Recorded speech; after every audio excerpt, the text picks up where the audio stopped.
90s വ്യക്തികൾക്ക് പലർക്കും ഒരു ആദ്യത്തെ ഹണിമൂൺ എന്ന് പറയുന്നത് ഓർമ്മയിൽ പോലും ഇല്ലാത്തൊരു കാര്യമാണ്. ഇപ്പോഴാണ് പലപ്പോഴും ഫാമിലിയുമായിട്ട് എല്ലാവരും ഒന്ന് പുറത്ത് ട്രിപ്പൊക്കെ പ്ലാൻ ചെയ്ത് തുടങ്ങുന്നത്.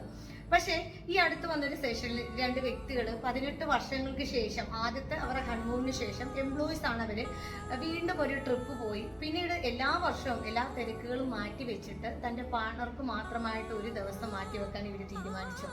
നമ്മളിൽ പലരുടെയും ജീവിതം ഇങ്ങനെയൊക്കെ തന്നെയാണ് അല്ലേ? തിരക്കുകളും ഫിനാൻഷ്യൽ ആയിട്ടുള്ള എല്ലാ കാര്യങ്ങളും എല്ലാം ഓർത്തിട്ട് നമ്മൾ ആസ്വദിക്കേണ്ട പല മുഹൂർത്തങ്ങളും നമ്മൾ മാറ്റിവെക്കും.